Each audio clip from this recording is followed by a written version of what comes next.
It's 6 in the morning. Your alarm goes off, and before you've even thrown off the covers, your coffee maker starts brewing. You didn't even press a single button. That seamless interaction is the Internet of Things, or IoT. It's the concept of taking ordinary physical objects, putting a tiny computer inside them, and connecting them to the internet so they can collect and share information. When companies first started experimenting with this idea years ago, they mostly tried putting a screen on an appliance. You ended up with things like a refrigerator that let you browse the web or leave digital sticky notes. Today, the technology is much more subtle. Instead of adding a big screen, we've built a massive, invisible web where devices talk directly to other devices, all working in the background to make everyday life a little easier. To understand how this works, it helps to think of IoT as a digital nervous system.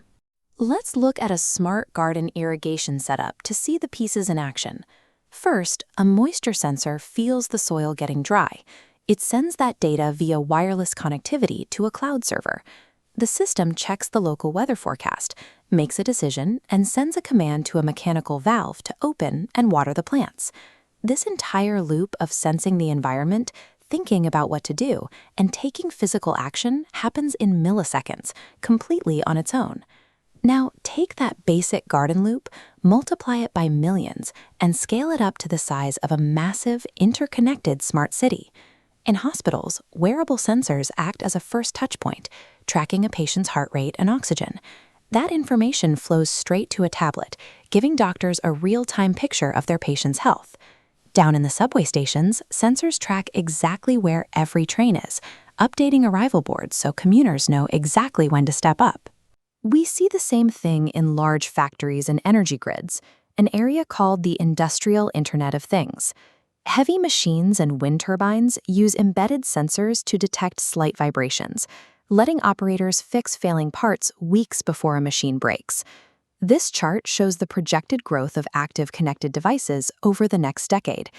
As you can see, the total climbs steeply from nearly 20 billion devices in 2025 to over 40 billion by 2034.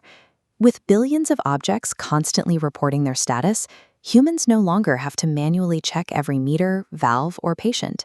Instead, we can look at the data and make smart, strategic decisions. Of course, connecting everything to the internet comes with real risks. When your thermostat, car, and factory are all online, hackers have thousands of new doorways they can try to open. Keeping these systems safe means locking those doors. Engineers have to write strict rules that authenticate every incoming connection, close off unnecessary network ports, and encrypt sensitive data so it stays private. There's also the challenge of speed.